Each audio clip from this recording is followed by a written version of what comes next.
All right. Recording in progress. Welcome everyone. We're going to do the final review for Math 21. Our final is going to be in Canvas alone. You do not need to know how to use StatCrunch. There's going to be 10 questions, and it's not available till December 8th. And then after that, I'm wondering if I should do it as December 8th or move it to December 9th. Give you guys a day or two to do the practice final when you got more time. Two things that we're going to be looking at today. There is an extra credit for final assessment of learning. This is something the school does every 3 years. There are 4 questions. There's like a hypothesis test. There's a confidence interval. There's like mean and median and standard deviation question. And I want to say a probability question. Please take this. Don't cheat. Try to just do it without looking at your notes. You are not getting graded on whether you're right or wrong. It's just we need to see if people are doing it. Hopefully you're getting them right, and it shows that the teaching at COS is effective. That's the point of it. We do it every 3 years and tally up all the stat students. Every stat student is taking this test. Many people might have it as part of their final. I'm not sure.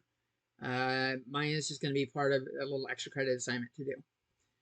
So there's 4 questions. You can use StatCrunch, so I would open up MyMathLab and open up StatCrunch. Come over here, and when you're on that screen, just hit open StatCrunch and go from there. And that way you can use StatCrunch while you're working on the assignment. But I'm not going to show you the questions because then that defeats the purpose of the assessment. We will, however, take a look at the practice final.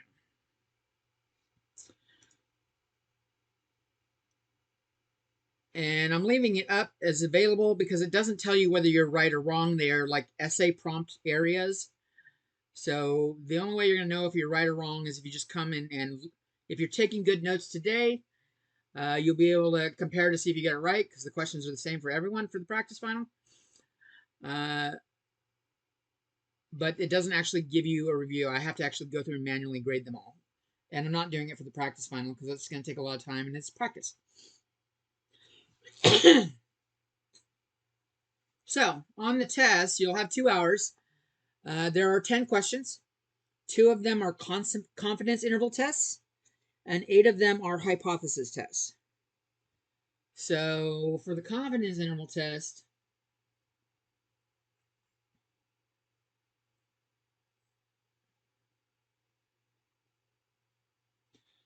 you will be given the question. Question is a Q, not a G. Question, and then the lower and upper limits from lower limit and upper limit from StatCrunch.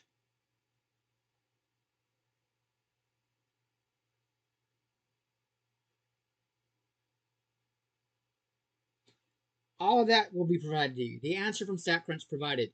You do not need to go recalculate it. I've had students do it, and I'm like, you clearly didn't listen to the instructions. You don't need to recalculate it. The numbers are what they are. From that, you're supposed to give me a statement of confidence, and it'll tell you the confidence level, and you're doing something along the lines of, we are blank % confident that the true, it's either going to be a mean. Oh, let me use colors. Let's go with colors. It'll be either a mean or proportion.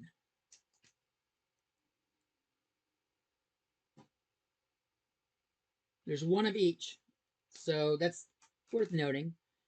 We are 90 or blank % confident. Often this is 95, but check the problem. It might be different. That the true mean proportion of so and so, like quote the question. I'll walk you through it on the examples.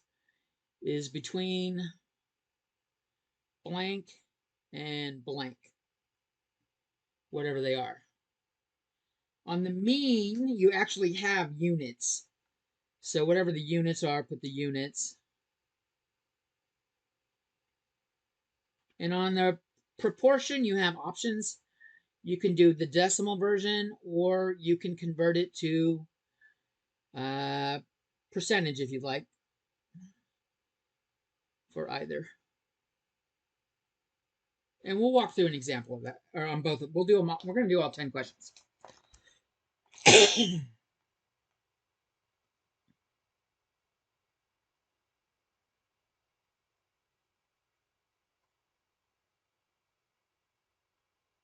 Okay. For the hypothesis test,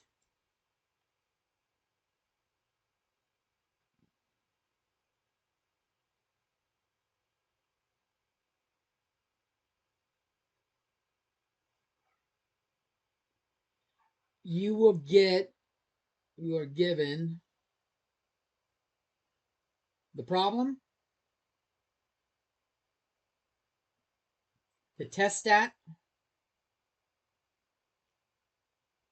and the p-value.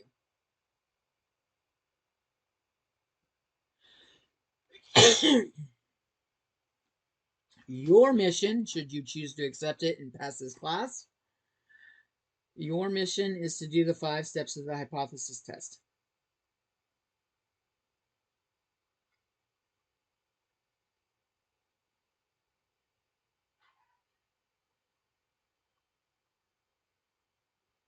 And 2 of them are relatively easy.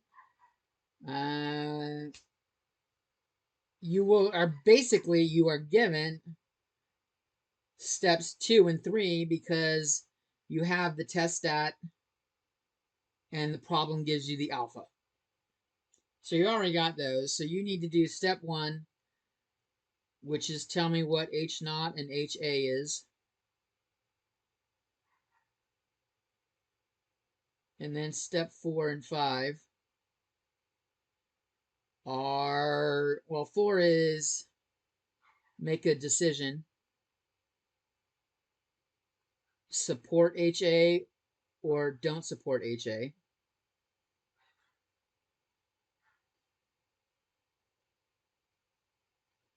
Support HA or not. And step 5 is the conclusion statement.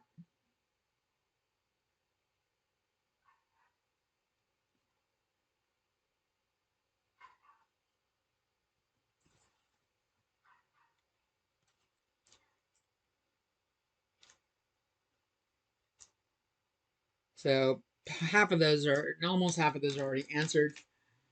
The other thing you need to do is tell me which type of test it is. And so we're going to go over a list of those real quick.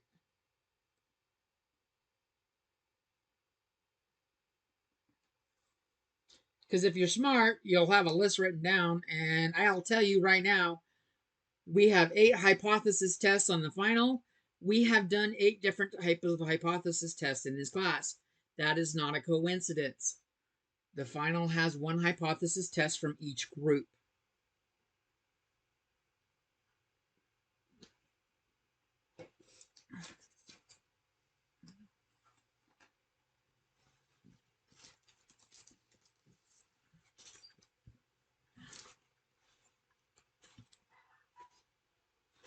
My dog is barking like crazy out there. I hear him going crazy.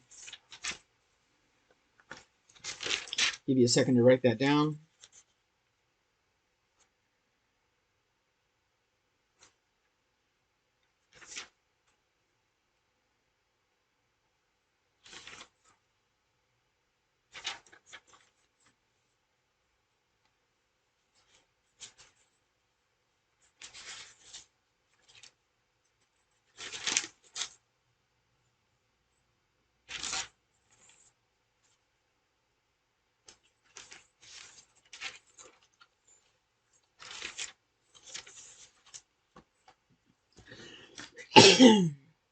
Okay, if you need that up longer, let me know. Otherwise, I'm going to move it aside and list our 8 different tests.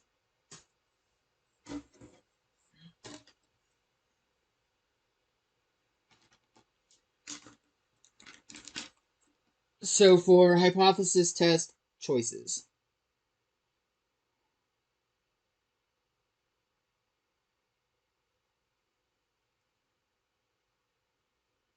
we had the one sample tests. We did one for proportion, and we did one for mean. On the proportion, H naught was P equals blank, and then HA was P doesn't equal blank, was less than or greater than. So let's just, I don't want to say blank, some value.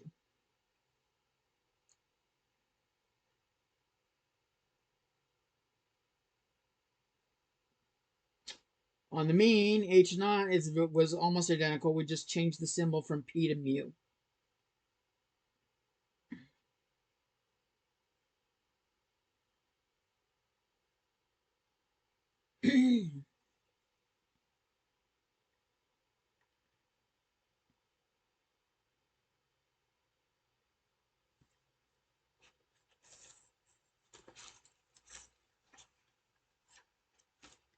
Which one is mu D?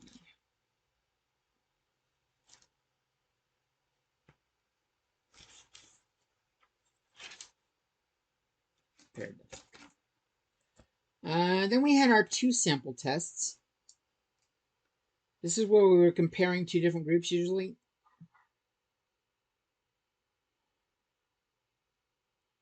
We had proportion. And then we had two different ones for means. We had the paired means test.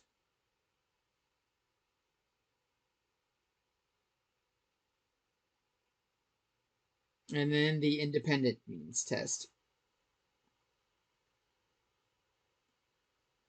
And I'm just going to call it 2 mu test.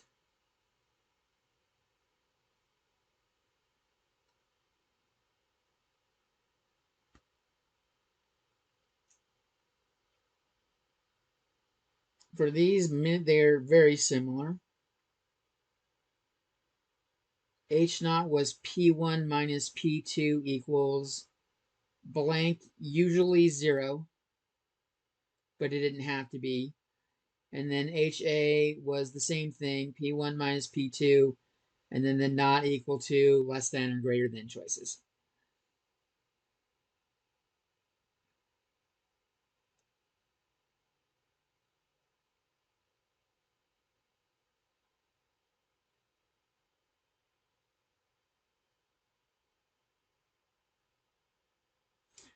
For the paired mean, they used mu D. I'm not, that's what StatCrunch used.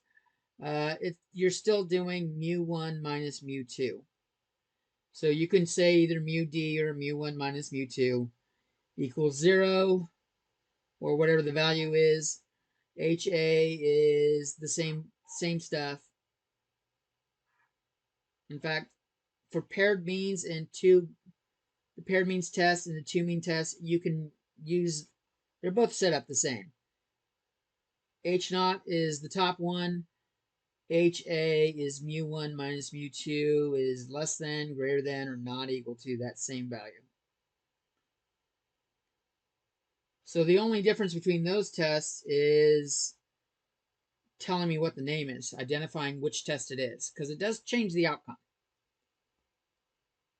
When you calculate them, if you did one of the stuff in chapter 11 homework and did the paired test on the non-paired stuff, or the independent stuff on the paired test, it didn't give you the right results. So you're basically picking between the names there. You still need to give me H naught and HA and tell me what this stuff is. That covers 5 of them. Then we had the final stuff. And the final stuff was on 3 samples or more.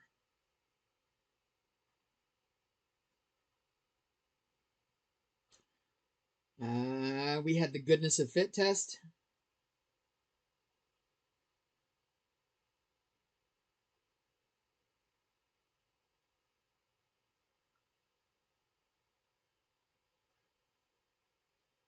This was like a proportion one. It had proportions in it.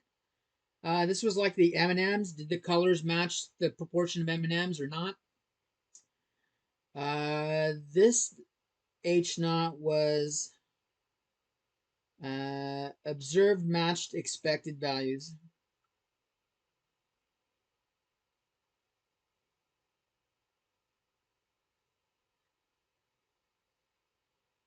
And HA was at least one category didn't match expected.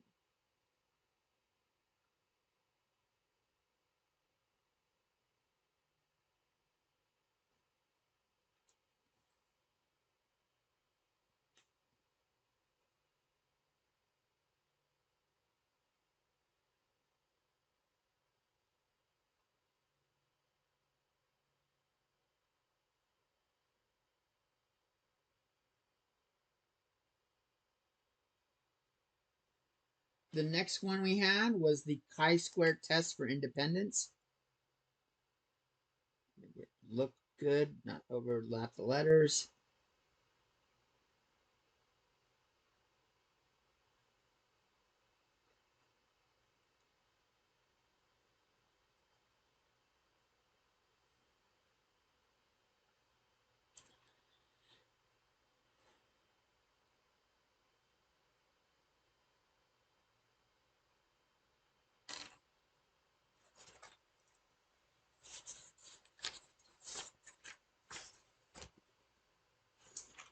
And this is the one that had the table. This was the contingency table one.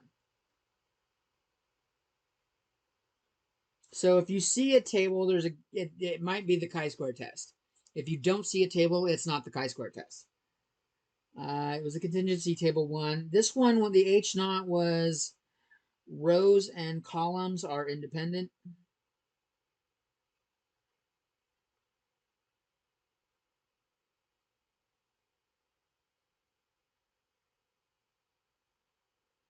And HA is they are not, or they are not independent.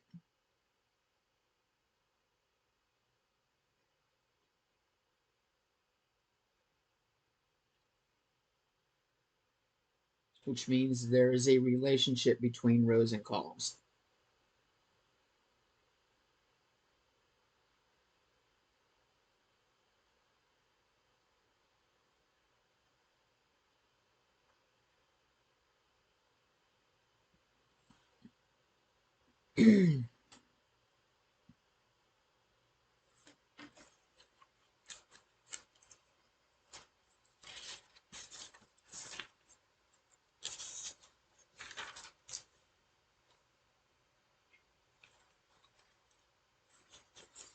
Give you a little bit longer to write all that stuff down, and then we'll list the last test.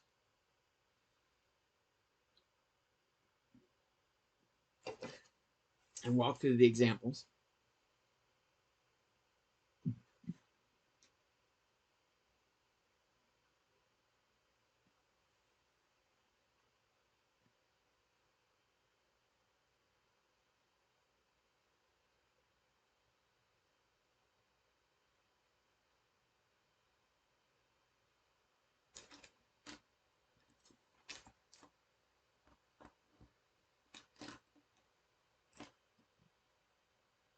All right, if you need that up longer, let me know and I'll put it back. Otherwise, I'm going to change boards.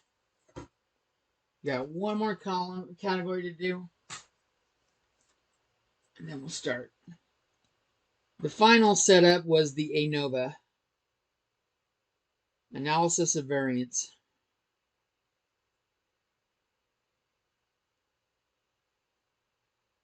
I guess it's a capital O and then capital VA. Comes from the name. It's the ANOVA test. This was the one that was about means. So a bunch of different means.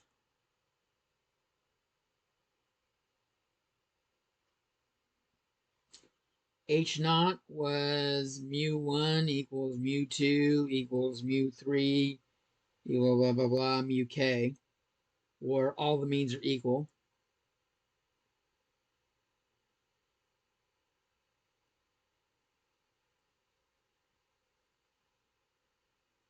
And HA, at least one mean is different.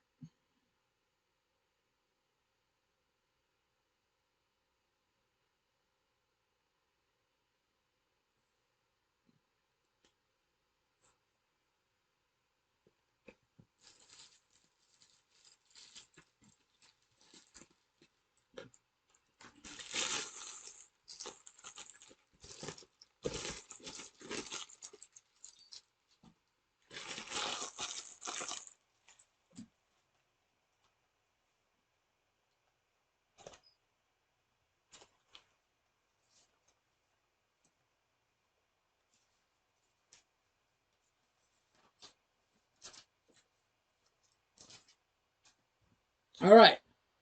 So those are the different categories. I'm going to make a list. I know that there's for confidence interval, call it CI. I have proportion and I have a means one. And then my hype tests, I have one proportion. I have a one means test. I have a two proportion, a two means test, and a paired test.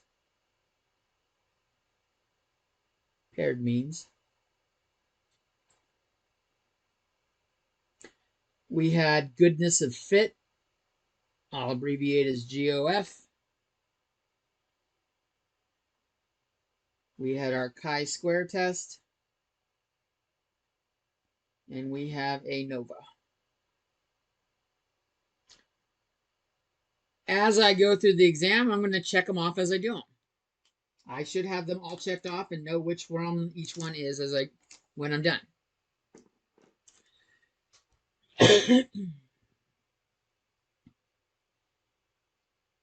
So I'm going to open this window a little bit wider. Nope, that's not what I wanted to touch. I'm going to overlap. Does anyone need the ANOVA stuff up longer? If you do, No, I'm good. You're good? Okay. Yeah. Sweet. That gives me a little more room. That way I can leave the board up so we can see it while I'm working and check it off. But we're gonna go through I'm gonna go through the practice final. I'm in student view. I'm in the 16-1030 class, but all of them have the same practice final. And if you guys are ready to start, let's do this shindig.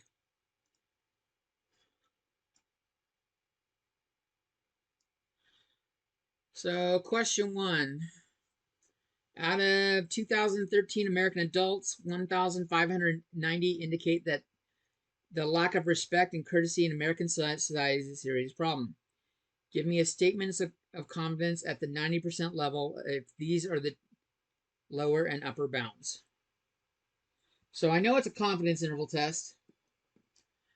The question is it a proportion or a mean?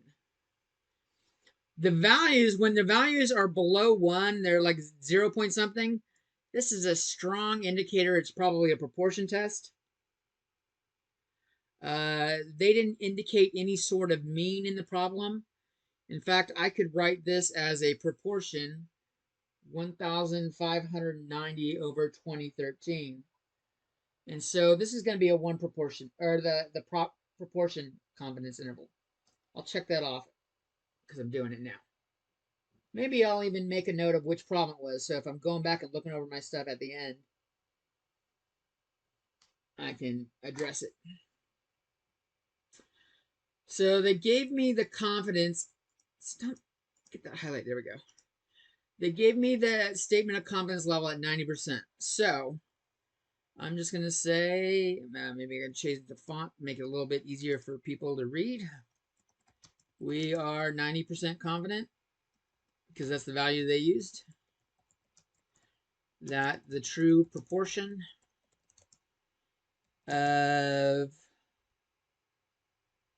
people that think lack of respect and courtesy in American society is a serious problem.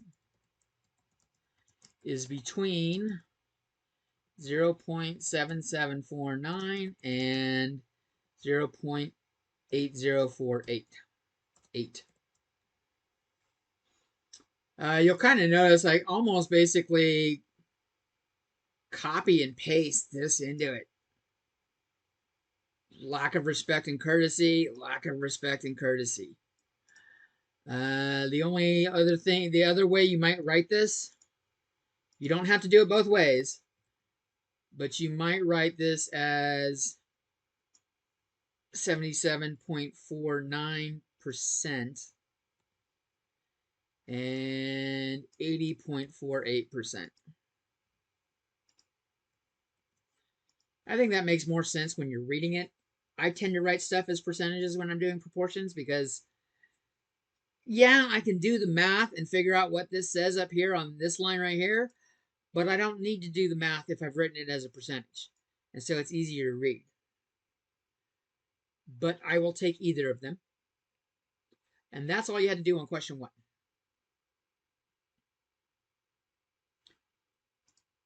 Do not assume the questions will be in this order on the final. They are in random order. Sorry to interrupt. On the final or even the practice final, can we skip questions and then come back to them, or do we have to do them one at You a time? should be able to skip them and come back. Okay. I will make sure that you can go back and forth. Let me say that. We'll test it on this right now on the practice. Because I'm going to click next. And then see up here the questions. I'm going to go back and click question 1. Yeah, I can go back and edit it. Look at that. Nice. Like I can jump to question 6 over here.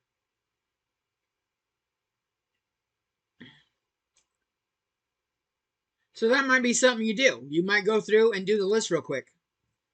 In fact, let's do it that way. I like that. Let's do it that way. So question 2. I've got in a well-known private university, it tested a drive-through model for treatments during a pandemic. This was before the pandemic, mind you, in 2010. They tested doing a drive-through model for treatments, just like we did with the vaccine shots a year and a half ago. Of the 38 people surveyed, it was found that the processing time getting through the line was 26 minutes with a deviation of 1.57 minutes. That sounds very much like a means. And it says write a statement of confidence. Oh, shit. I already know it means because a statement of confidence level. So this will be 2, at least on my list. And I got that from this and the fact that it gave me standard deviation and the mean. You'll see, you should have an average or a mean and then a standard deviation if they give you on the confidence interval.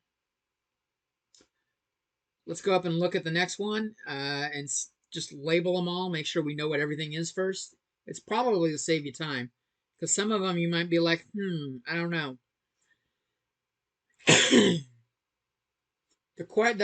What the instructions are going to be the same. The top up here is the same on all of them. It's a reminder on what to do for each problem because I didn't want to type it in here. A stock analyst wondered what the mean rate of return of financial, energy, and utility stocks, whether they differed over the past 5 years. A simple random sample of 8 companies from each of the 3 sectors obtained the 5-year rates shown below. Can we conclude that the mean rates of return are different? So they're confining, they want to know if the mean rate for 3 different categories is different. The group that did that was ANOVA. ANOVA was 3 means or more, and it was whether or not they were the same or different. So I might even come down here and write ANOVA real quick.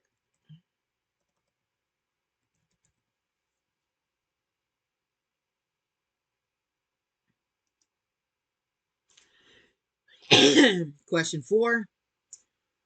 Of the 200 college graduates and 200 high school dropouts surveyed, that's 2 different groups. So we're going to have one of these right here, 2 proportion, 2 mean or paired. 86 of the college graduates reported getting a sunburn last summer versus 70 out of the high school dropouts. Is there convincing evidence that higher educated people are more likely to get a sunburn? Okay, so I don't see anything in there giving me means or standard deviations. So that kind of eliminates the 2 mu and the paired means. That means this has got to be the 2 proportion test. So 2 proportion test.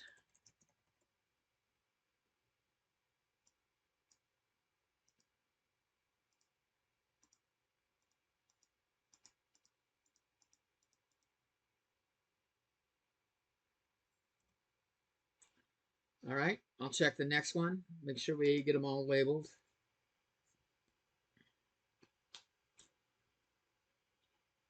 Do male college students spend more time using a computer than female college students? Of the 46 sampled male students, computer usage had a mean of 45.8 minutes, a standard deviation of 63.3. Of the females, there was 38. They give me the mean and standard deviation there. Test the claim that male college students use more than female. I have 2 different groups. I've got a male group and a female group, and it's definitely mean related, which means it's either 2 mu or paired.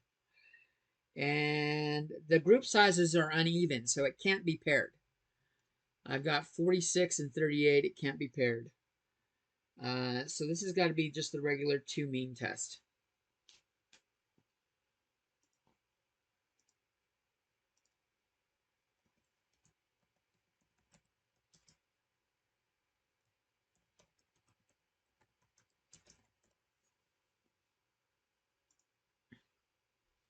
The paired data, it should give you data for both things too. Paired requires data. You need data for that one. Just like the chi-square needs a table. Chi-square needed a table. Paired needs data. All right. Just going through and tagging them real quick, which one's which.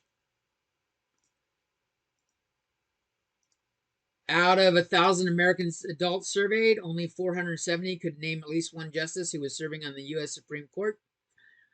Test the claim that less than half of Americans can name at least one Supreme Court justice. I don't have any means or standard deviations. There's only one group listed. This has got to be the 1 proportion test.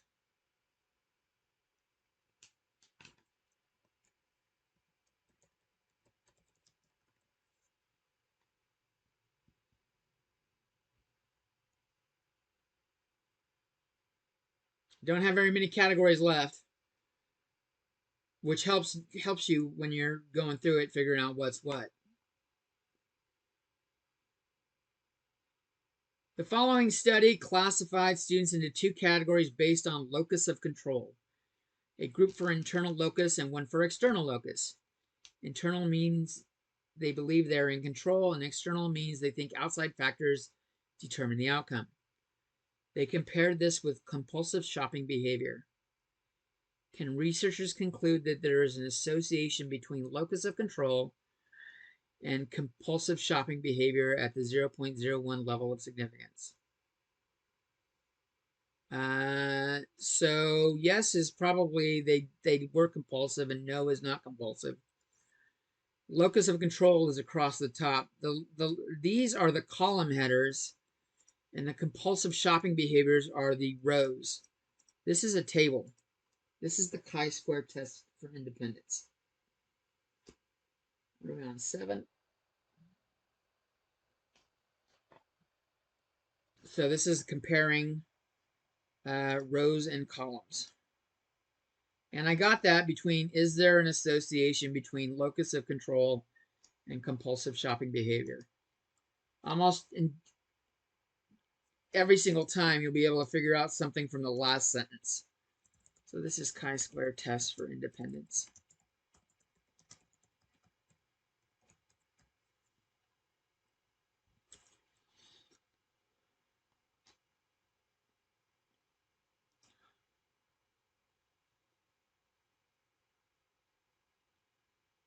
All right, the following data is from a sample of male smokers who died of lung cancer. Can we conclude that the proportion of male smoker lung cancer deaths is not the same for the 4 different TAR level categories? So if they were the same, they would all be equal. The ones these are more than 3 categories. The only one I have left that is more than 3 categories is goodness of fit. And goodness of fit was proportions, so that matches. But if I wasn't sure, the fact that there's more than 2 means it's got to be one of these bottom 3, and the other 2 were already accounted for.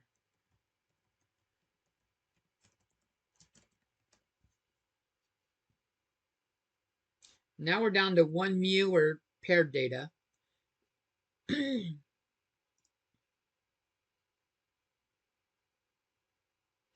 And I see a list of numbers. I don't even need to read the question. I know this is going to be the paired data.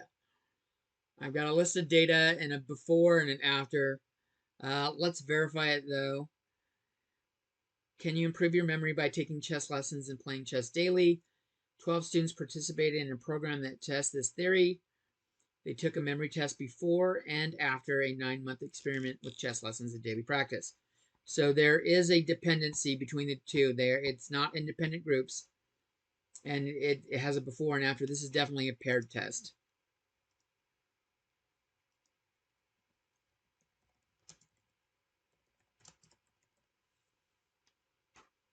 And that was problem 9, which means the last one, without even looking at it, I know will be 1 mean.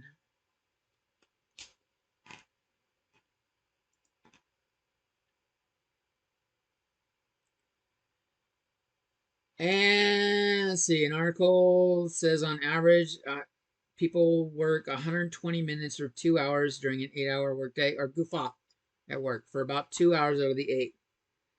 The CEO at a large company claims that is too high for her employees, and that her employees waste less time.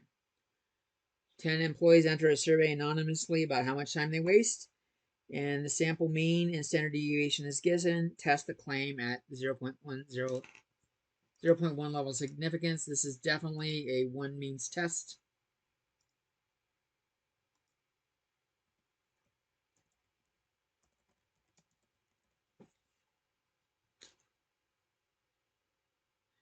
All right, now that I've labeled them,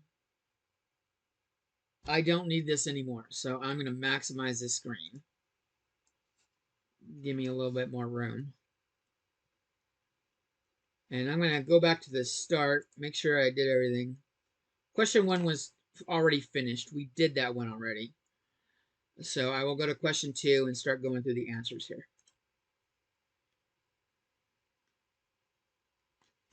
So this was a confidence interval test, statement of confidence at the 99% level, and this was a means test.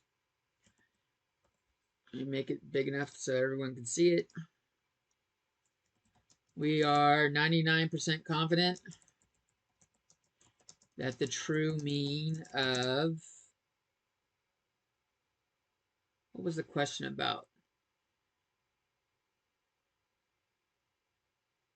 Of the processing time in the drive-through model. The true mean for processing time in the drive-through model for treatments during a pandemic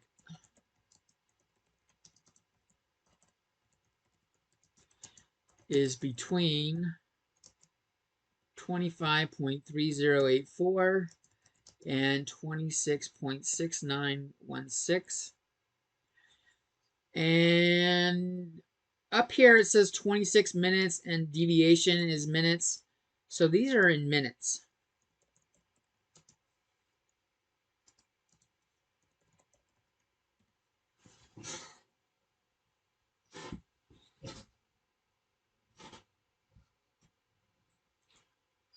So I've identified the percentage for confidence.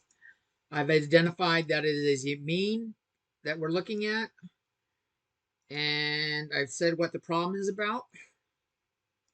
And then I said what the mean is between. That's not a very big window, is it? a 1 minute window. All right. Next question.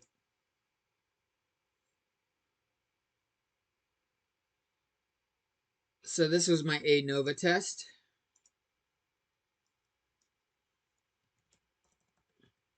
Can you go back to the last question real quick? Yes, I can.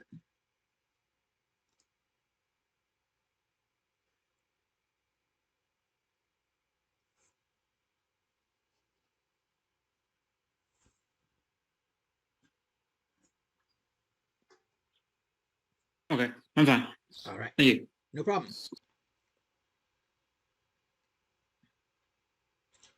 So this was the ANOVA test, of whether the mean rate of return of financial, energy, and utility stocks differed. So this is my ANOVA test. And so I need to do the 5 steps.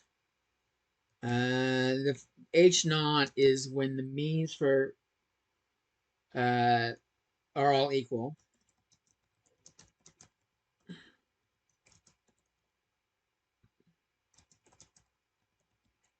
And HA is at least one of the means is different.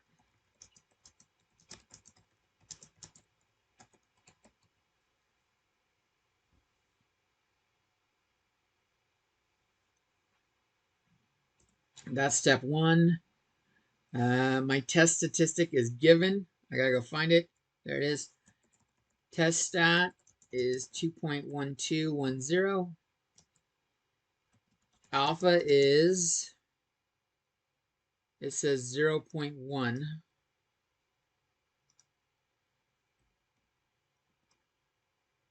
And we need our p-value. Our p-value is, let me go grab it real quick, 0.1449.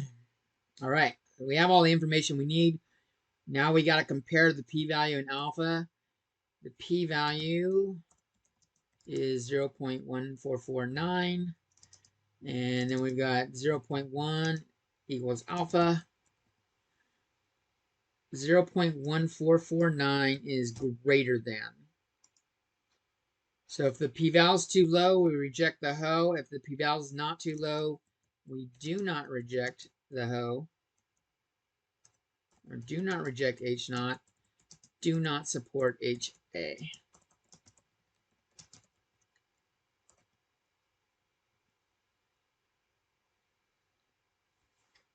And we've got that. I'm going to go up and get the information. I'm going to copy some of the information and let's see, from my statement.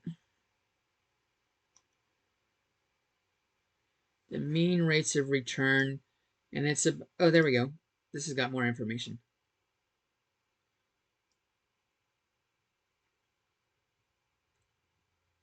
Come down here.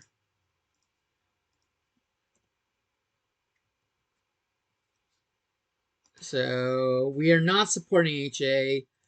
There is insufficient evidence to support the claim that the mean rate of return of financial, energy, and utility stocks are different at the 0.1 level of significance.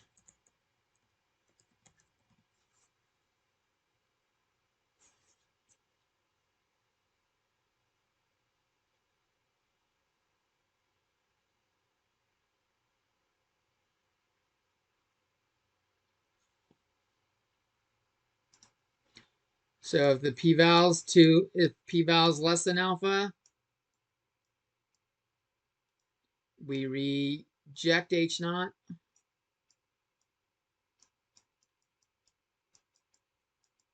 And support HA.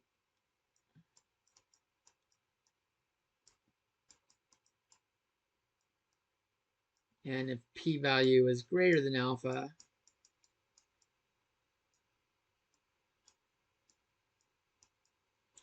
We do not reject H naught. I'll abbreviate that DNR. And then do not support HA.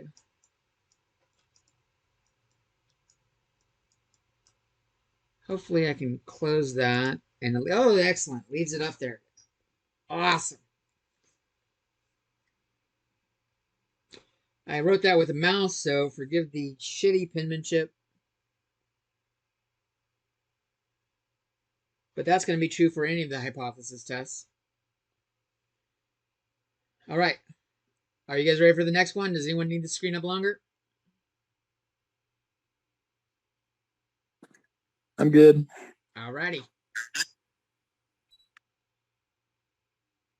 Next question, we had true proportion test. Okay. So true proportion test, it went back down to 12. How rude. H naught is P1 minus P2. I assume equals 0. And HA is P1 minus P2. Let's see. Are higher educated people more likely to get a sunburn than are college graduates basically more likely than high school dropouts? So to put the symbol in there, I really have to label these. So the first group I see is college graduates. So I will call P1 my college graduates. And P2 will be my high school dropouts.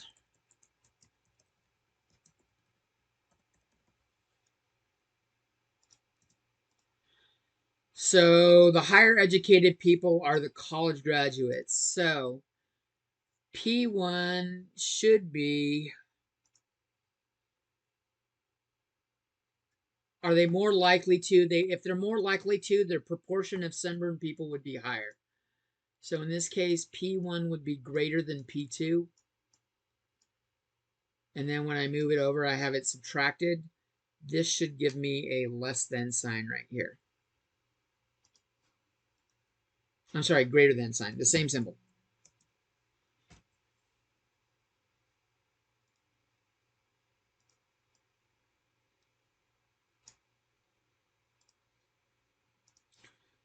All right, so we've got our test statistic is 1.6402. Our alpha is 0.05.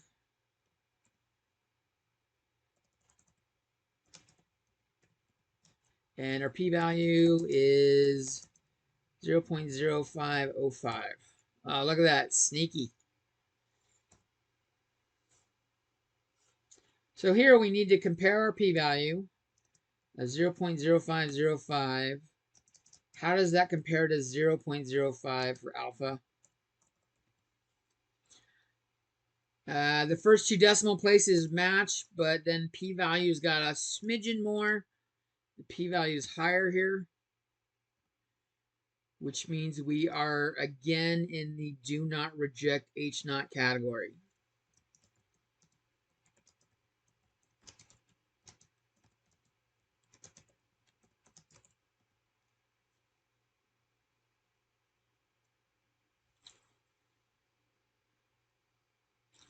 And then for my statement of conclusion, the question is about evidence that higher educated people are more likely to get a sunburn.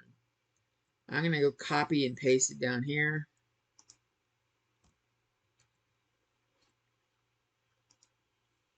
We are not supporting HA, so there is insufficient evidence.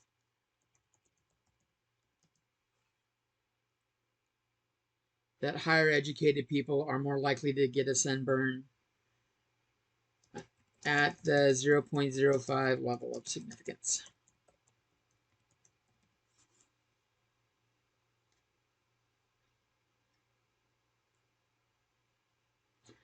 Now, both of these so far have been do not reject. I think I want to give a scenario real quick in case I don't have one. If the p-value was 0.0495, then the p-value is less than alpha.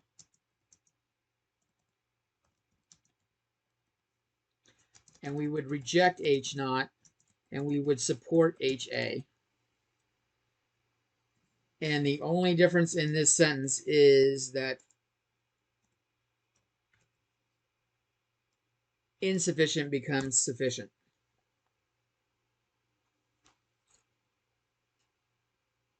Okay? In this case, it was the top one. This bottom one is just a scenario if it were otherwise. But this is the top one that we're looking at right here. So on the groups that have two groups, the paired and the two mean and stuff like that, in the two proportion, you're going to want to label what the groups are so that this symbol right here makes sense.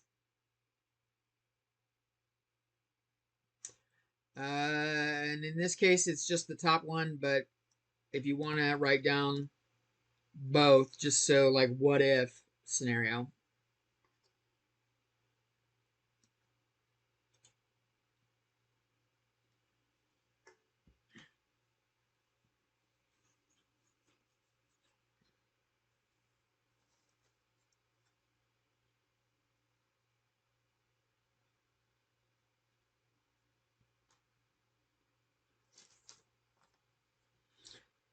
Anyone need that up longer, or are you guys good to go?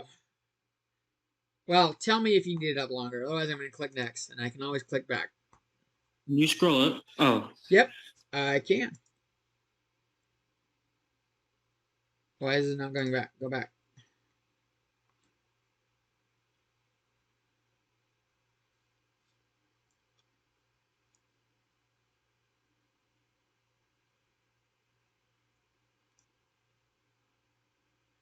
Okay, that's fine. I got it. Got it?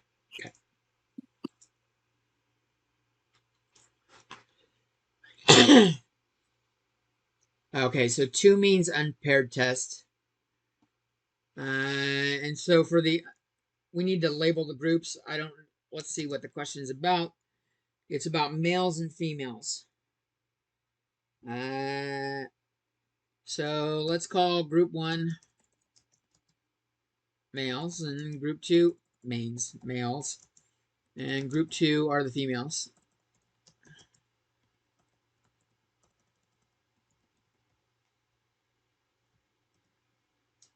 So looking at this sentence right here, test the claim that male college students use the computer more than female.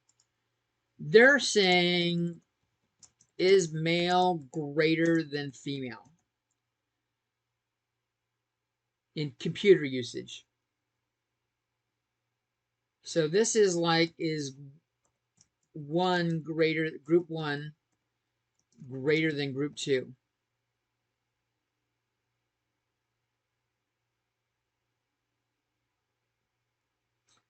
Okay, so we will use that in our H naught and HA. H naught is mu1 minus mu2. Or that might be, let's go with mean 1 minus mean 2. They didn't say more than 0 difference, so it's just equals 0. And then HA is mean 1 minus mean 2. We're going to have that same symbol, the greater than sign equals or greater than 0.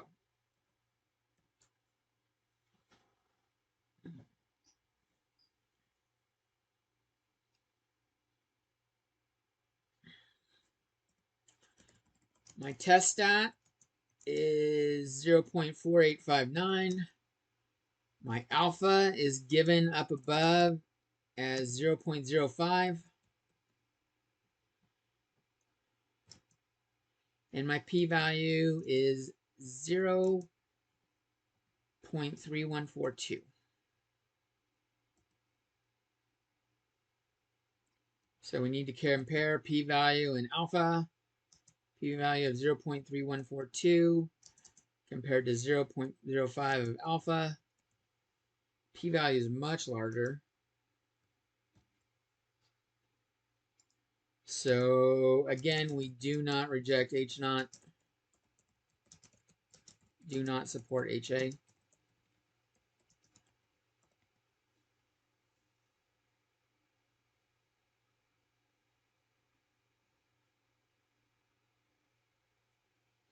And what was HA? HA is male students use the computer more than female college students. I'm going to just copy this whole damn thing, including at the 0.05 level of significance.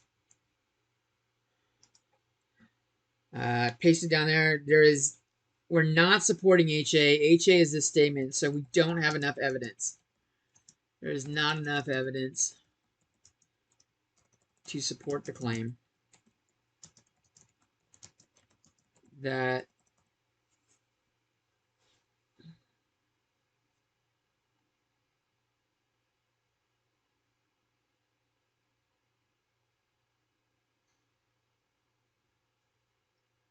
and now I want to go back and look at that last one because I don't know that I put in to support the claim. I think my sentence might have read funny. I'm going to go look at it again after we're done. Let me make sure you guys have time to enter this.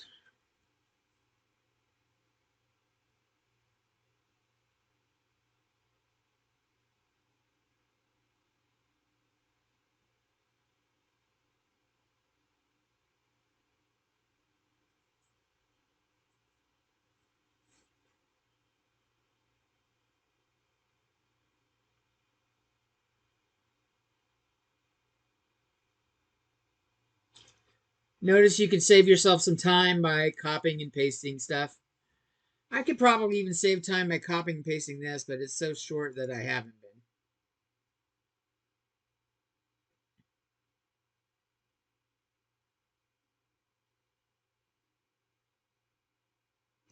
If you need that up longer, let me know. I'm going to go check my previous answer, make sure it's the way I like it.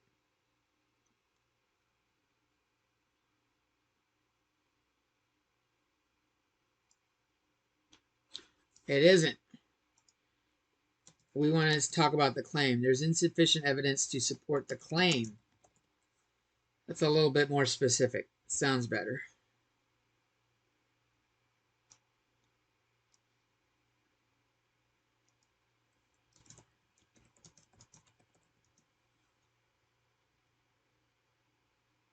Oops.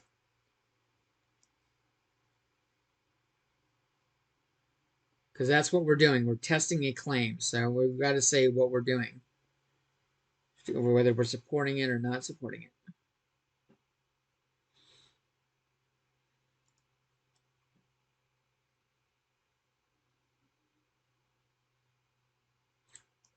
That was this one. And if you need this up longer, let me know. Otherwise, I'm going to click on the next one.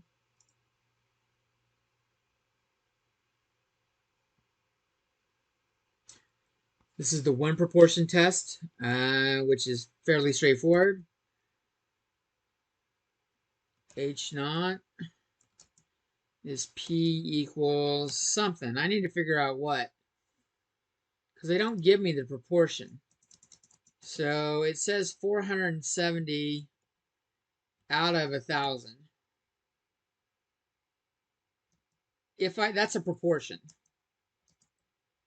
If I divide, I believe I'm getting 0.47.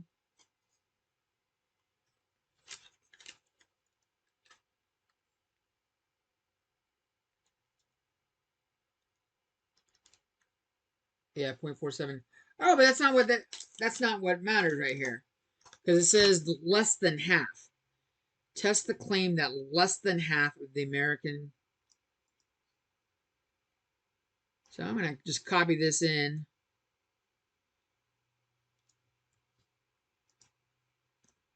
And paste it because I'll come back to it later. That kind of helps me pick stuff right here. Less than half would be 0.5%, or 0.5 is 50%. HA, it says less than, so P is less than 0.5. So this 470, this part doesn't matter because even though the 0.47 is less than the 0.5, we still may not have enough evidence.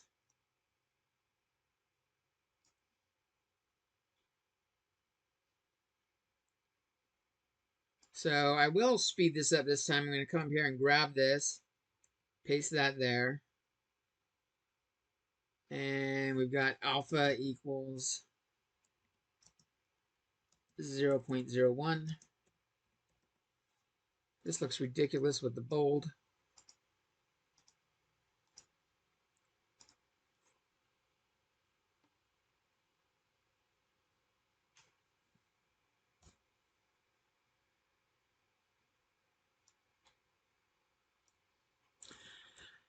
So here we're going to say 0.0289 is greater, which is my p-value. Looks like it's greater than alpha. So again, do not reject.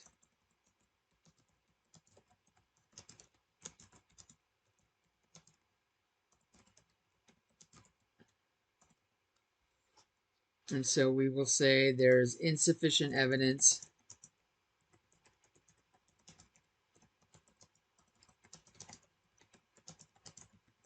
to support the claim that less than half of Americans can name at least one U.S. Supreme Court justice using a 0.01 level of significance. Notice here, if you've been doing all the homework and you're used to it, notice that our default alpha is normally 0.05. That's the normal value. If it doesn't say one, that's what we assume. And in this case, if it was 0.0289 is less than alpha. So we would have the opposite decision. We would be going with the reject H0, support HA. So you definitely want to double check the alpha each time and make sure you're using the one that the problem says, not the default. I tell you, I've got like 100 stat students. I will get more than a handful that just put 0.05 on everything and get it wrong because they didn't read the question. So don't do that. Make sure you read the question and answer what's being asked.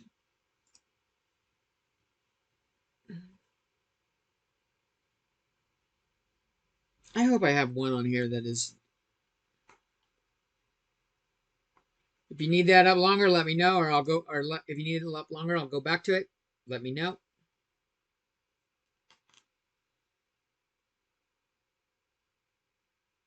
This was my chi-square test for independence.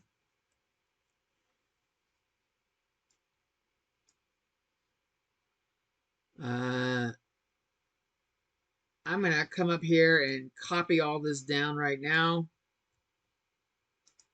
That way I make sure I have it in there. And I'm going to come grab this test statistic and p-value. Put that in there and unbold it.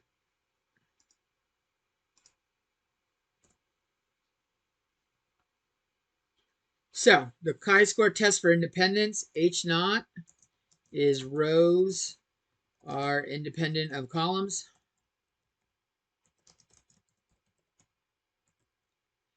What does that mean in this problem? The locus of control is independent of compulsive shopping.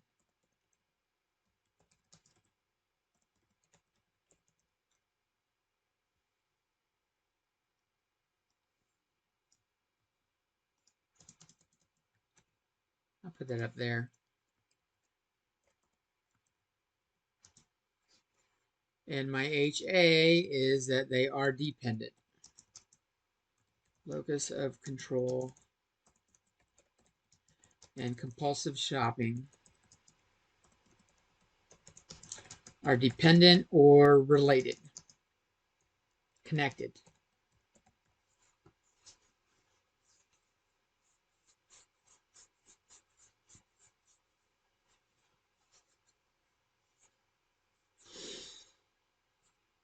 I need my alpha. I don't want to assume it's 0.05. Oh, I got it right here. 0.01. So alpha is 0.01. This was the test last spring. No, maybe the spring before. And I think I tried to trick students by changing alpha and like making them all below, which is stupid in hindsight.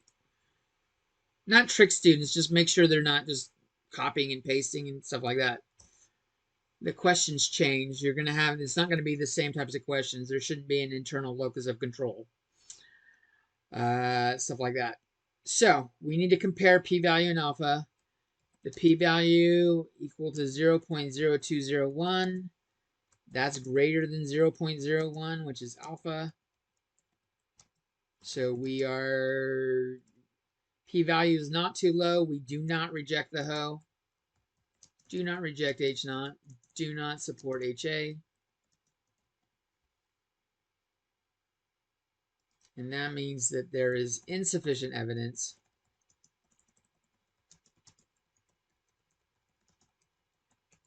to support the claim that there is an association between locus of control and compulsive shopping behavior at the 0.01 level of significance.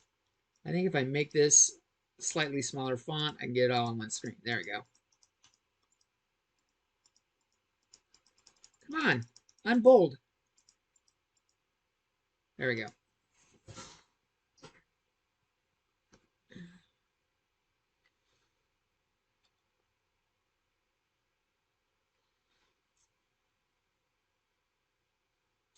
We've got 3 left. Our goodness of fit, our paired test, and our one means test. Almost done.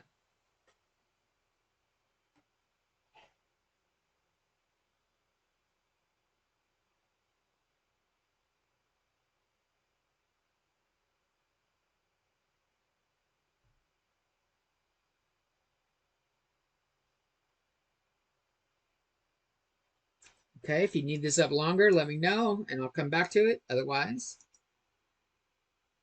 proceed on. This is our goodness of fit test. And this is, do the proportion match expected?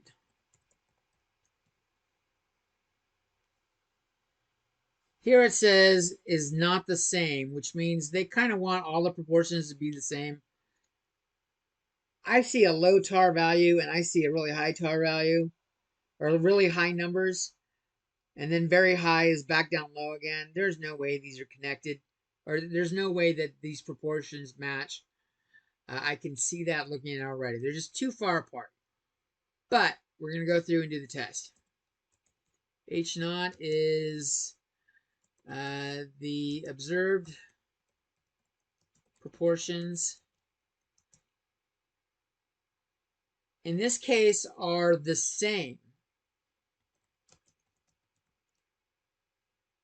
They all want the same proportion.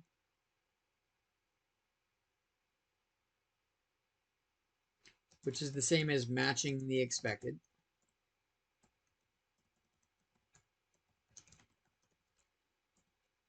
And HA is at least one proportion does not match.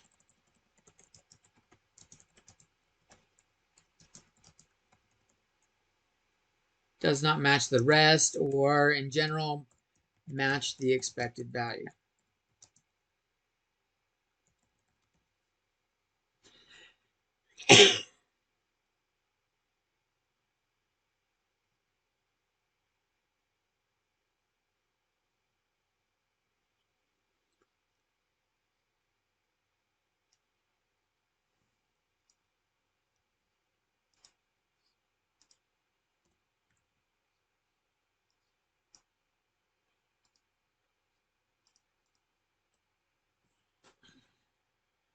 And it does not give me an alpha here. So when an alpha is not given, which was not given,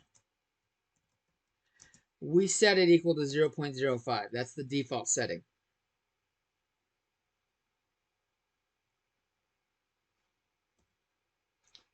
So 0.0001, which is my p-value, is less than alpha at 0.05, which means we can reject H naught and support HA.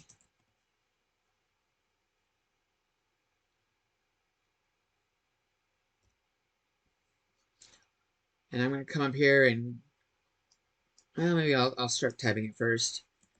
Since we're supporting it, there is sufficient evidence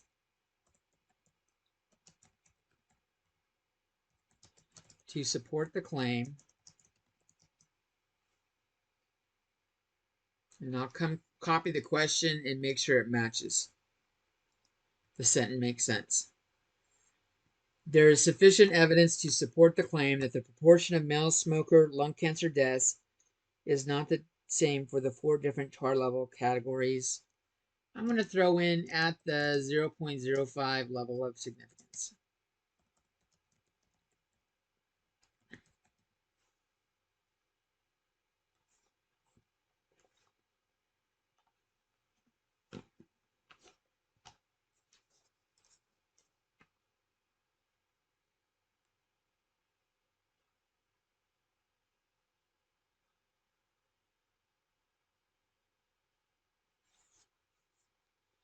Two more. The paired test and the paired means and the unpaired one proportion means.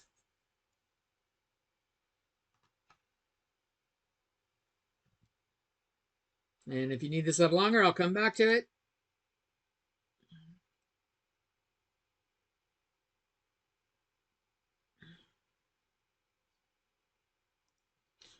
So what is this problem on? This problem is on taking chess lessons, and there's a or before and after.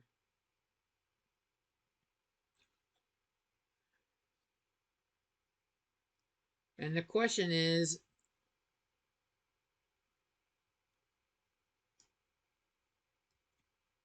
does doing it help? I'm going to come down here and throw that in here. So we have 2 groups. We need to label them. There's a before and an after. Now, if we're going with chess lessons improve memory, what is this score? High, like we want high scores? I'll assume high scores. If we want the score before, or if we want the score to improve after taking the lessons, improvement would mean after is larger than before.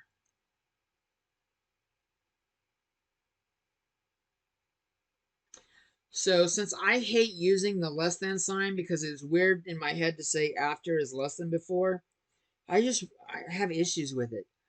I'm going to call the after group 1. We'll call this group 1 or mean 1.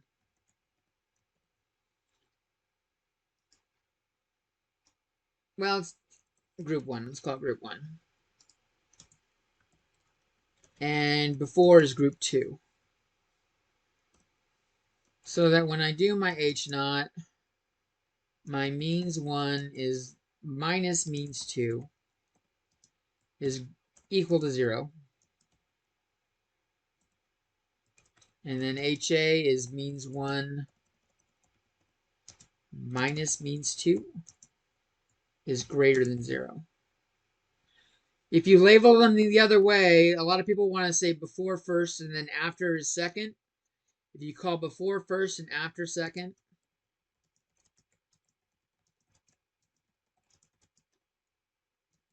this should be less than. So make sure you're paying attention to how you label them.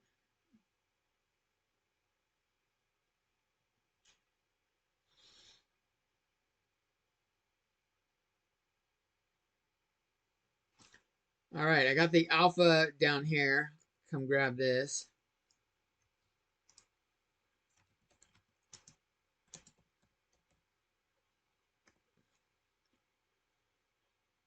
And I'm going to come get my test stat p-value.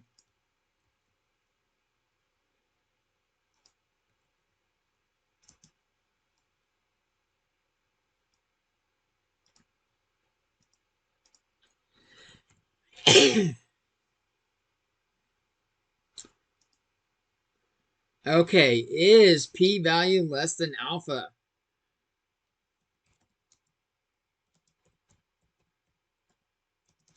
And we got 0.001 alpha.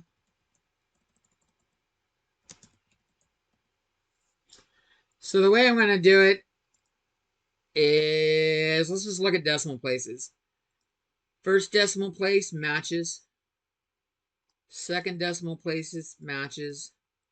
The third decimal place, p-value has a 0, alpha has a 1. That means the alpha is larger. And then p-value is less than alpha.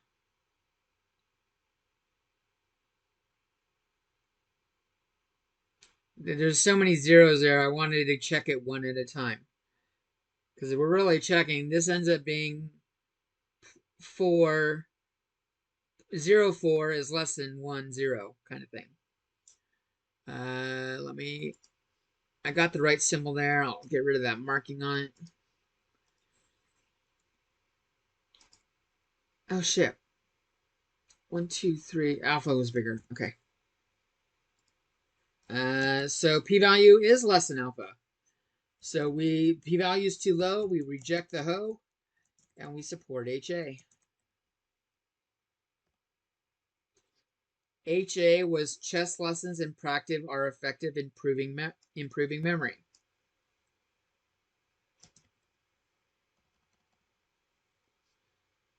So there is enough evidence to support the claim that chess lessons in practice are effective in improving memory at the 0.001 level of significance.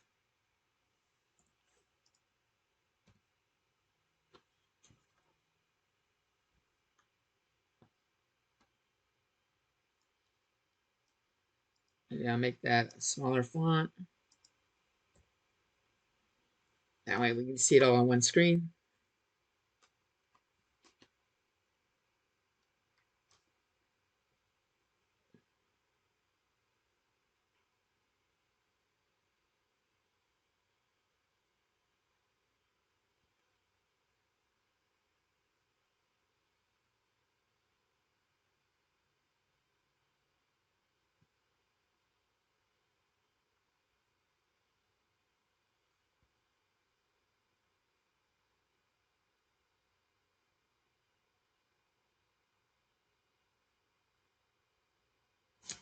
Okay. Next question and final question.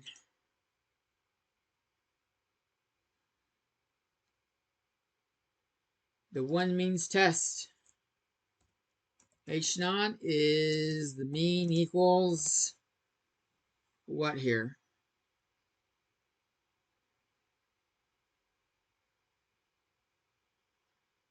It says an article reports that the amount of time employees goof off at work on average is 120 minutes.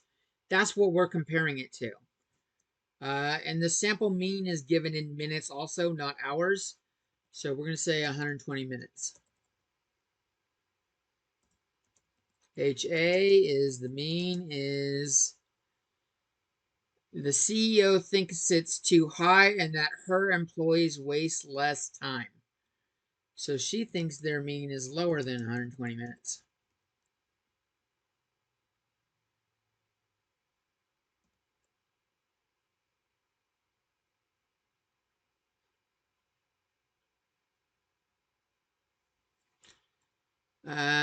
So we need our test stat and our p-value and our alpha.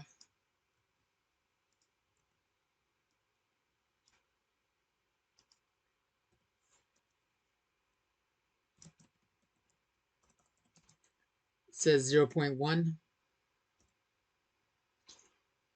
So p-val equals 0.0579.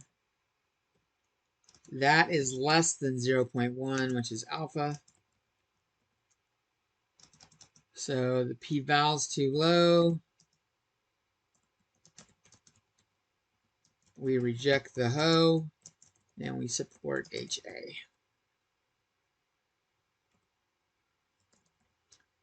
So HA, we're supporting it means there is enough evidence or there is sufficient evidence to support the claim.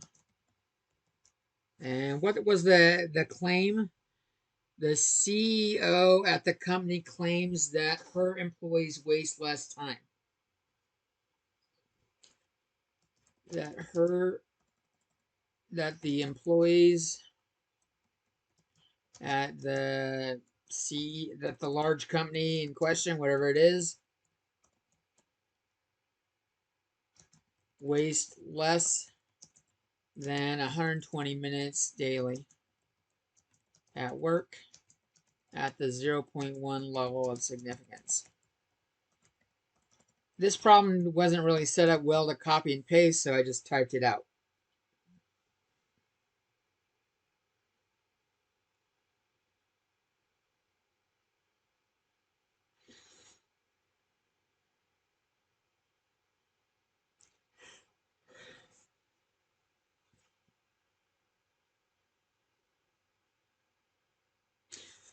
Now, if I were you, I'd go back through and double check all your work. And then once you're done and you've done all the questions, click Submit Quiz. Before I click Submit, I want to make sure no one's got any questions on that or any of the problems.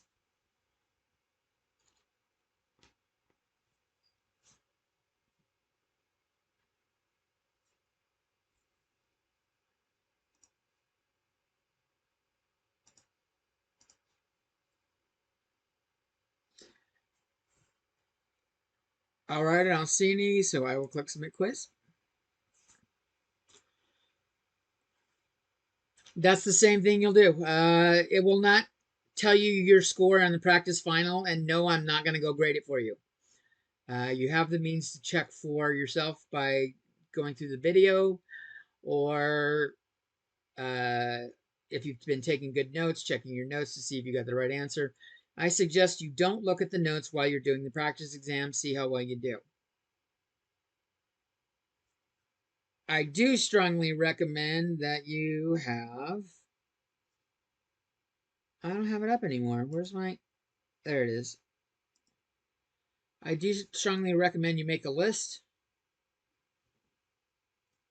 And it doesn't hurt to have a list of what the H0 and HAs are. You can have everything written out next to you for the exam, so you know what the different categories are, or the different H0s and HA are for each category. I don't mind if you do that on the final exam, have it available. When you are doing the other quiz, though, this extra credit one, don't use notes. Don't have a list of things. Don't have the H0 and HA. Try to do that one without any extra tools, because we're trying to make sure all the students are learning it, and some students are doing it, taking stats in person, and their teachers are not allowing, study material or a list of stuff. So to keep everything fair, do it that way. Again, it doesn't matter if you get them wrong or right. It's the point is that you try to figure them out. So please take it seriously. It helps COS and it helps me. If all my students do terribly, they're gonna stop letting me teach. They're gonna be like, "Why is Mr. Jones's assessment only 5% of the people get the question?" So please try to give it a try and see how you do. You can do this is available. Let's see. Zoe, the questions are different, but the categories are all the same. And it's the same principle with this list. You will have 10 questions, and you can have this list. The words are different, the values are different, but you can go through and pick them like that. So the process we did will work the same, but they are not the same word problems.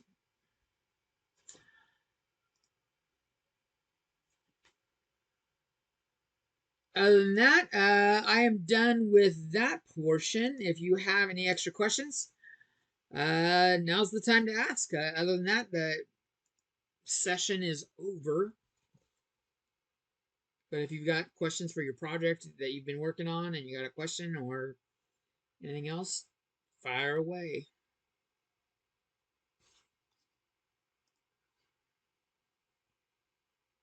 Yes, Marissa asked if the p-value and the test stat will be there. Yes, you will be the problems you see, like the way we've had it in here. You will see the same stuff. So, oh wow. Can I take it again? I will reset student like I didn't do it.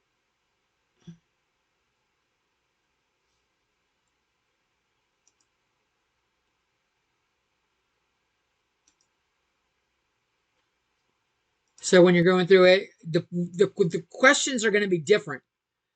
But like the confidence intervals, I will give you a lower limit, upper limit. When you do the hypothesis test, this will be provided. In StatCrunch, it gives you like a name. It'll say F-stat, Z-stat, T-stat. I'm not doing that because I'm just writing test stat. Because a couple clever students were recognizing the name of the test stat and using that to decide what the type of problem is. You need to be able to read the word problem though and figure out what kind of question is being asked. So I'm not going to do that. But other than that, everything's good. You're not going to need StatCrunch at all for the final exam. Only for that extra credit assignment. And Natalie's correct. You'll be given everything with the exception there may not be an alpha given, and if it's not given, use 0.05.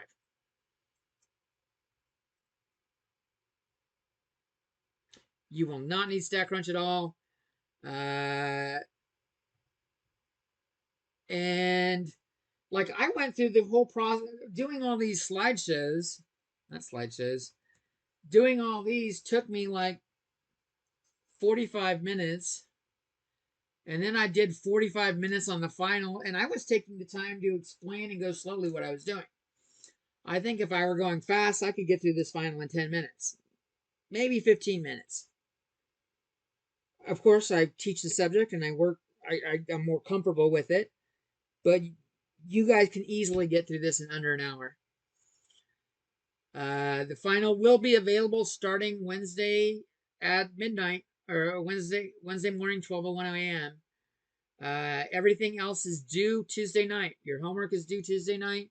Your project is due Tuesday night.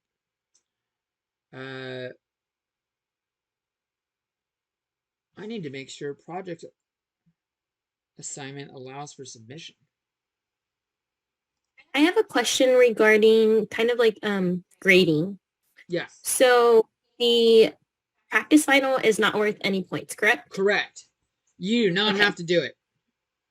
And the final project, I guess, how strict are you in terms of grading with, I guess, accuracy? Does that make sense? Okay, so seeing as how if you've gone through most of the follow me on this. If you've gone through most of the project, you'll see I ask you to use your own numbers. I have 100 students. Do you think I want to go through and calculate everyone's results to see if they're right? Okay. I'm looking for like the histogram. I know generally what I'm looking for, and I know generally if the values are in the right range. But I'm not going through and doing all the math to check all your work. For the things that are the same for everyone, you should have the same values. So like, let's look at let's see. Like the proportion of like shoe size, like that question? Yeah, for that one, the first part of it, before it asks based on your gender, everyone should have the same answer. That's a good, good. Now I don't need to pull it up. That's excellent. But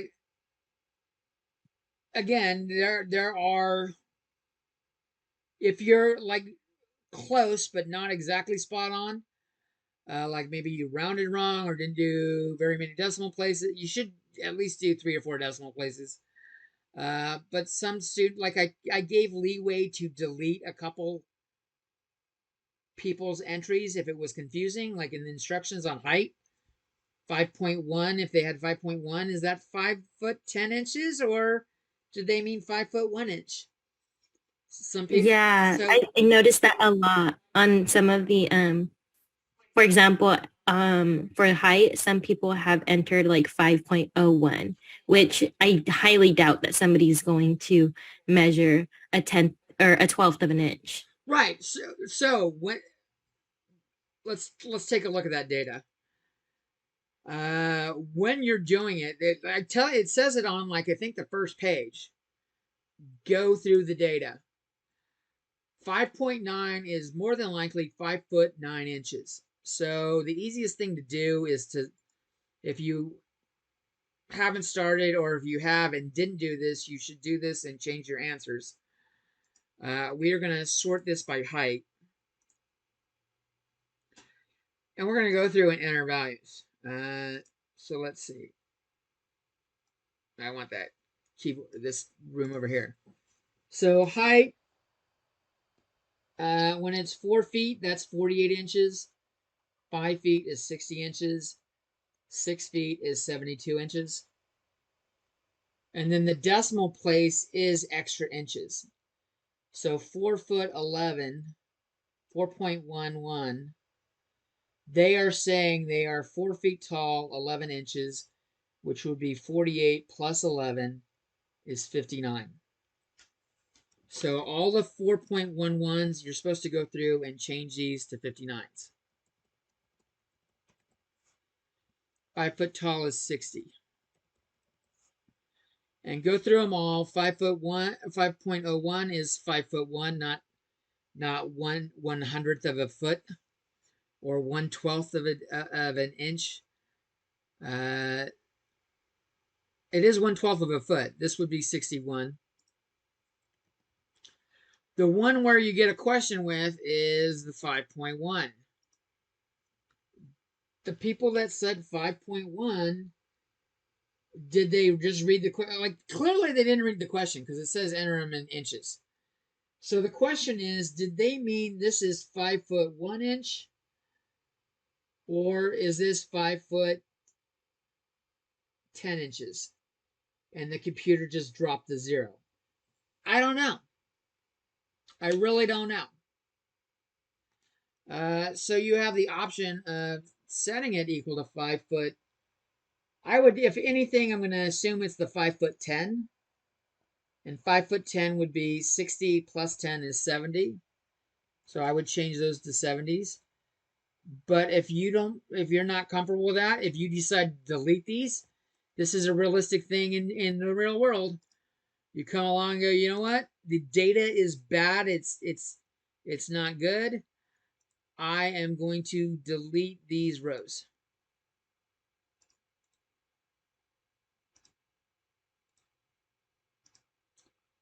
And if you do that, you're going to have different results.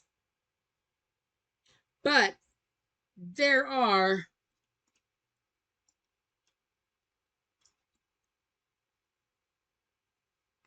on this list 209 people left now.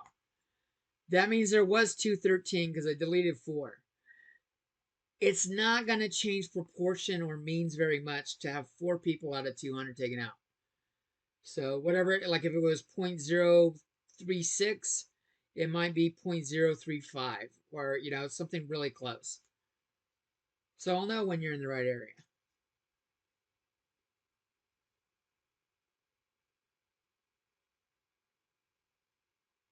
I have a question regarding the confidence interval section. Yes. If I can ask it right now, or if Yeah. want to wait until you're done. You can ask it now. I'm here just answering questions. Okay. So, in terms of constructing the confidence intervals, how would, I'm a bit confused on how we would enter the values into the calculator on StatCrunch and incorporate our either our proportion for individuals that are greater than our height or the Z value for height. Does that make sense? Okay, so for the Z value, you don't need to put that, the one with Z value, you just use that in the calculator. Okay. For other ones, we're like, is like if you are adding your stuff to it, you can add your stuff to the data. I mean, I could go through and say, Jones, he's 47, I'm a male. My shoe size is 10.5. Why did it not let me do 10.5? My height is a 5'5.5". I'm really proud of that 5'5.5". The extra half inch, I need it. That's 65.5 inches. My hair is brown. My weight is super heavy. I am light skinned. I don't know what Q7, Q8, Q9 were, but in terms of height and shoe size, I've got mine in and I could use it from there. So let's see, which question was the confidence interval? Let me go down and look at it. Type G.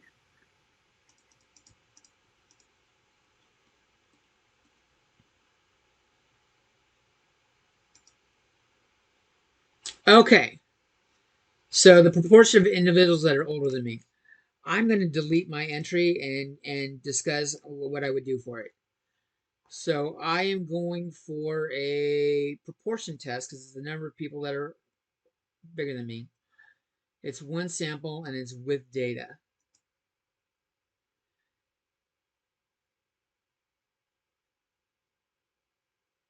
Ooh.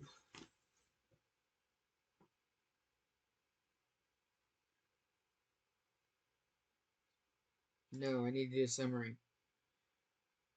Because that's not going to work. So, if I sort by height, or age, I'm sorting by age. I'm going to do descending because I'm 47. I'm betting there's not very many people that are... I know there were some people that were older than me, but how many? 47, I'm right here. 14, which means there was 13 people older than me in the exam. So I am looking at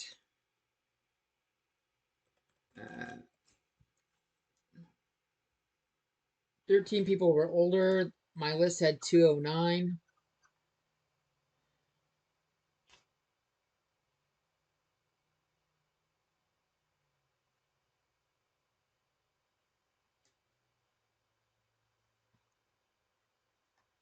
Let's see. Let's go to... Oh.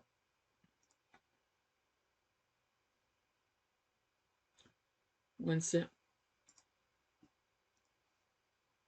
There we go. Stats, proportion stats, one sample with summary. There were 13 people older than me out of 209. And I'm doing a confidence interval. Let's see.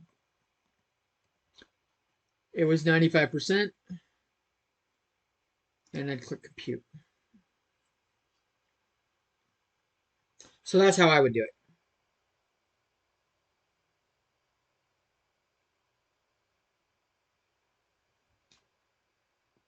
Okay, and then when it's asking for margin of error, that's a calculation that we do on our own, correct? Yeah, the margin of error is the difference between the average. You can effectively, the best way to do this is for margin of error, take the upper limit and subtract the lower limit, and you'll get a value.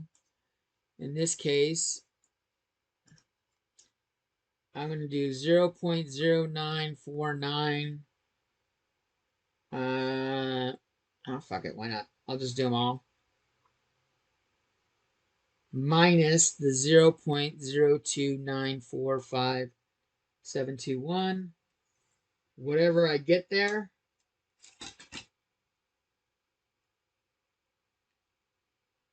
$49,44704 minus 0.2945721. I get 0.065487497, and then divide this by 2.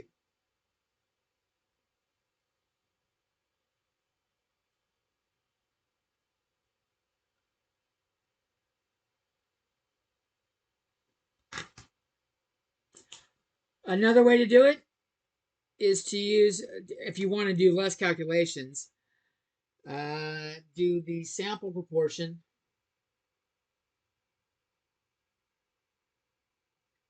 minus the lower limit.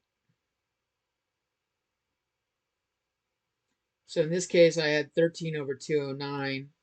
That's the sample proportion. In fact, I'll show it to you. 13 divided by 209 gives me 0.06222, or that right there. See it listed right there? So I can take that and I can subtract the lower limit, 0.0294571, and I get this value right down here. That's the easier way where you don't have to divide by 2. That's the margin of error.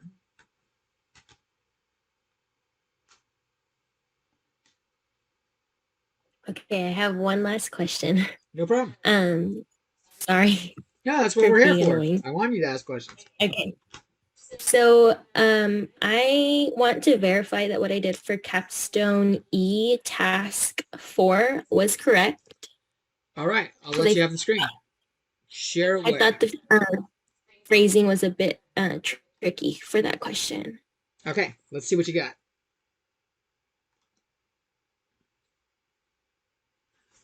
Okay. Hopefully you can see that. So this is the question. Should I make it bigger? Scroll up a little bit. Let me see what what was leading into Okay. this question.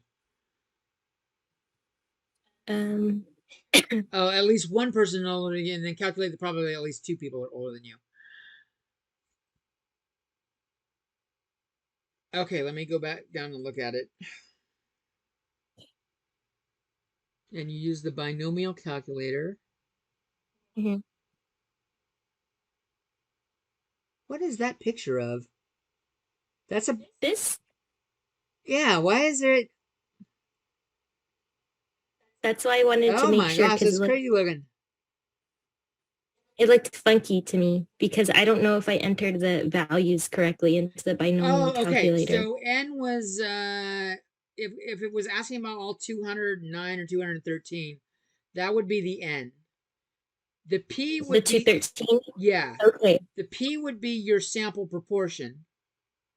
And then you would do p x is greater than or equal to 2. Got it. Okay. Okay? So N is the 213 Yeah. and then P would be sample proportion. Yeah. And then Okay. we're going to do probability that x is greater than or equal to 2. Okay. I think that was it for me. Greater than or equal to 46. Yeah. I felt like this question could have been phrased a little bit easier. I'm not trying to say in mind. That's a was it n was 7? because, I have to scroll up and look. the previous question, for example, the previous question, it's asking for the probability that none of the, so none would be 0, that the randomly selected 7 individuals. So maybe I did these wrong too, are older than me. So I took my initial proportion stat, so the individuals that are older than me, and that's that. And I entered that to here. And then my N was 7 from the randomly selected 7, and then greater than 0. Okay. Let's see. So maybe I did those wrong too.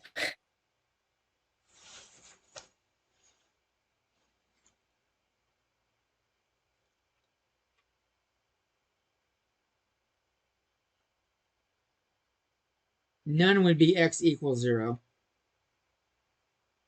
As Marissa was. I'm sorry?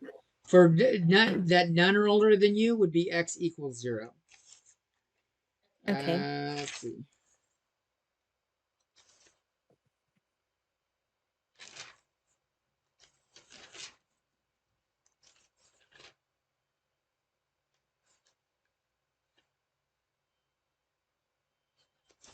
So this was there is a, okay, so this shows up in the other problem that has the means also. I'm going to steal back the camera. Okay. And grab another whiteboard. So when we have a value for the population, and we want to do for a sample, the mean changes. When we do the mean, we keep the same mean. The mean stays the same. The standard deviation, we do the standard deviation of the population divided by square root of n. For a sample, for a proportion, we want to do the mean is, wait, this was in the binomial section, wasn't it? I think that question was a part of the normal probabilities. But the one that I had just showed you was a part of the binomial section in capstone E.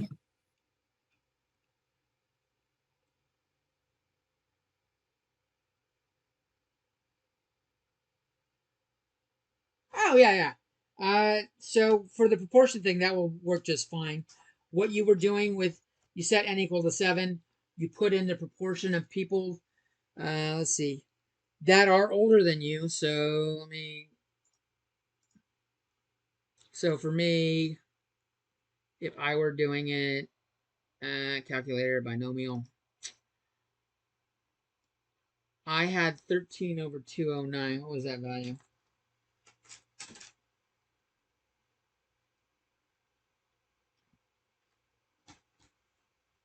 So I'm going to enter that in over here, and we're looking at 7 people. 0.622000956. And none of them older than me would be, why is that not showing up? There we go. 0. Click compute. And there's a good chance that none of them are older than me. And what was the other question on it? Let's see. Let's go look at it. At least one is older than me. So one fun thing, well, since it's already in StatCrunch, it's quicker to just do the StatCrunch. At least it was at least 1, right? Which means more than 0. Notice that I got 1, 2, 3, 4. They're all in red now. That's at least 1. And that would be my question for at least 1. And then, like this, this was for task 3. The relationship is these are complements. Notice that here, these are all red, but when I said equals, the first one was red. The proportions add up to 1 when I add up 0.637, this one, and I add up the greater than, they add up to 1. That answers task 3. Your results will be different unless you're 47 years old. And then task 4, at least 2 people are age 46. Gosh, 46 is right near mine. I wonder how much different it is. I still have it sorted by age, don't I? So greater than 46 would include that one person that's 47. So 0.0, oh wait, hold on. 14 divided by 209 for me, because I deleted 4 rows. I gotta change this P to be the 14 that are taller than 46. 6, 9, 8, 5, 6, 4, 5. And it said at least 2. So X is greater than or equal to 2. So not many. And I'm doing that question right? I think for N, didn't you say Oh, it for says that greater than or, question N? it says greater than or equal to. My bad. For that question, is that the one that you said where n needed to be equal to your population? I'm sorry, sample size? So wouldn't it be 209? Yeah. And this proportion is different because it's supposed to include the 46. So 17 divided by 209.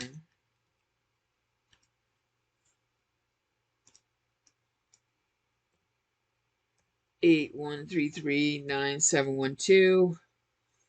And it was, I'm sure I'm reading it right, greater than or equal to 46 and more than 2, so don't include 2. So I need that strictly greater than. Whoa.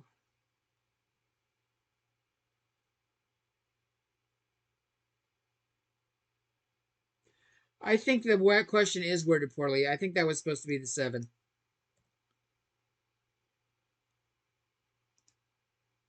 That makes more sense. Because it doesn't matter. It doesn't matter what answer you or answer you, like what age category gets put in. More than 2 people out of 200, there's a good chance of it being selected.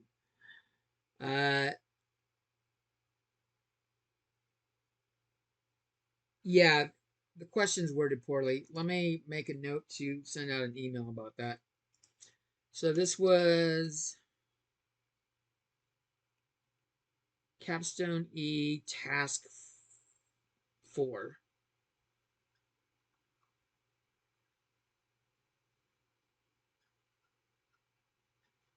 Use n equals 7 again.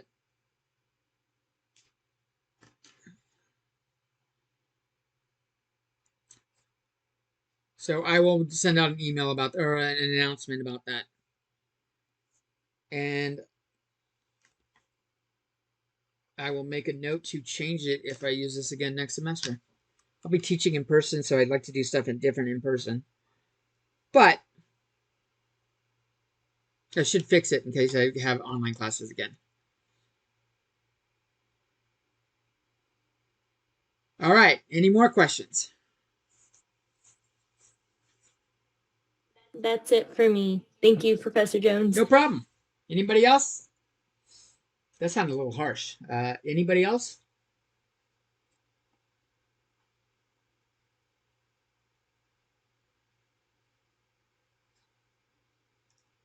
All right, we'll wrap it up, everyone. I will be online on Tuesday night and Thursday night. If you have questions, Tuesday night I'm going to actually be at Starbucks with my calculus students. They're taking their final Wednesday morning, but they may not.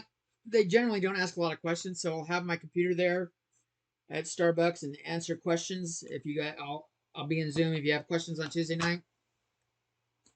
Same with Friday night. I will not help you on the exam, but you have any questions, like anything, just hop in and give me a holler. Will you be available throughout the weekend, like before the project is due on Tuesday, just in case we have any more questions? Yeah, I will be at home in the hiccups. Email me, message me, or hop on Discord. Okay, thank you. And send me a holler. Yeah, definitely.